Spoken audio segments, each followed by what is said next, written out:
want to welcome Dr. Lily Singh to the program. She's with MemorialCare Saddleback Medical Center, and she is an OBGYN. Welcome to the program. Thanks for having me.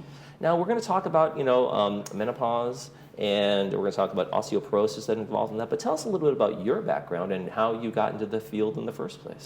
Yeah, I went to medical school in Brooklyn, actually, at SUNY Downstate. And when I started med school, I didn't really know what it was that I wanted to do.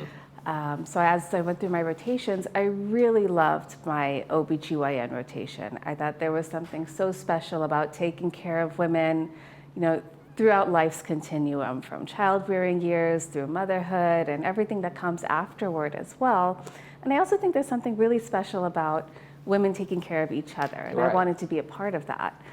So it was a natural fit as soon as I set foot on the labor floor the first day. And when you talk about women taking care of each other, I think that's an important thing that a lot of doctors still maybe don't have 100% handle on.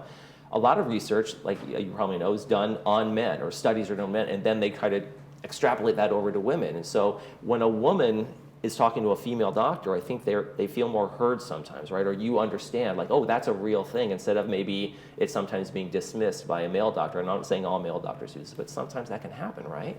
It can.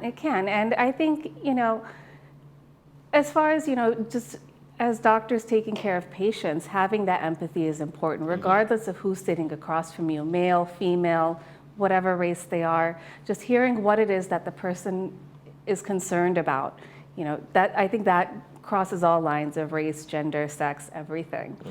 But yes, it does happen more to women. Yeah, all right. Yeah. So it's an important thing. I think it's great that, a woman doctor says, I want to work with women. I want to make sure that I'm there for them. And I think it's a great thing. You went to school in New York. Where'd you grow up? I grew up in the Bay Area in San Jose. I got to medical school. I got in New York, and I thought, well, what better time of my life to live in the big city? Right. So I did it. Yeah. It was awesome. Quite a difference, right? Absolutely. So you told us a little bit about why you specialize, but was there anything in your life that kind of led you to say, this is the direction I know I'm going to go? What was that moment for you? Did you have one, or were there several where you said, this is where I want to go? I think, like a lot of people who are practicing medicine now, I kind of grew up with the sense of I really want to help people. Okay. And I kind of just gravitated towards science as I was, going through school. So it almost seemed like a natural fit. But as I, took one step in front of the other, I became more and more convinced that it was the right way to go. So on to our subject, menopause. This is an older community that we're broadcasting out to, and these are the changes that happen to women as they get to that retirement age. Tell us a little bit about menopause and some of the things that can happen, the symptoms, what some of the downsides, what's going on with that? I think a lot of the changes that happen with menopause, the most common ones are hot flashes, night sweats, vaginal dryness. There can be changes in mood, some onset of depression or worsening of depression, anxiety, kind of a brain fog, changes to weight, osteoporosis, dryness. There are a lot of changes that can happen. And is it just one, like, hey, if I have one of these, maybe or are there usually multiple signs? It's usually a constellation of symptoms. It'll be, one thing coupled with a couple of others. Oftentimes there's a change in the periods. They'll start to become irregular or less predictable. And that, in combination with at least one of these other symptoms, give us a clue that this is on the horizon. Okay. And when we talk about bone loss, that's the important one. Osteoporosis why is osteoporosis happen, and in connection with menopause? Why is there that connection there? Prior to menopause, the ovaries are creating a good amount of estrogen, and that helps support the bone strength by preventing its breakdown over time. As we go through menopause, the estrogen levels fluctuate and then they drop. And at that point, the bone loss can rapidly speed up. Okay. Is it something, if you start feeling any of these symptoms, is it the first thing to do is I should make an appointment? Should I be triggered by that? Or is it you don't need to go to a doctor, you're going through menopause, start taking calcium supplements?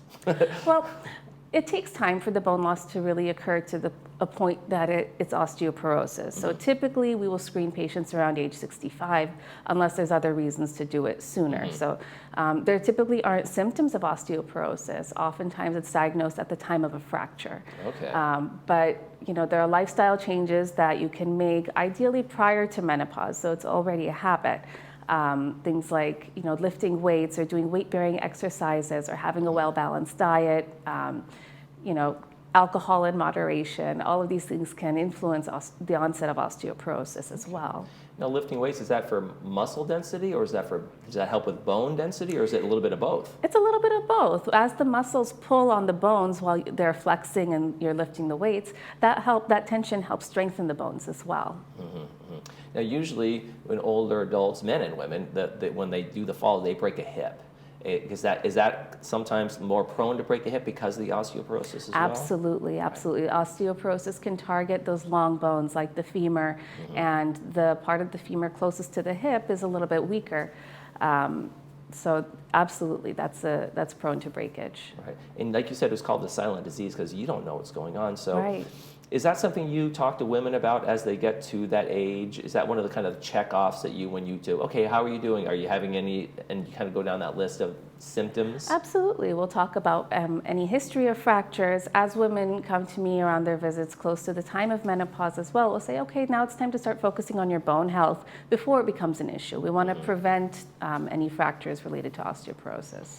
And are there tests, like if you're concerned, if a woman's come in and they say, I've actually been having this for a while and I feel whatever the symptoms are there things that you're going to be able to measure to say, okay, let's take a look at your bone density, let's take a look at your functions of whatever's going on? Absolutely, you nailed it on the head. We have a bone density test called a DEXA scan.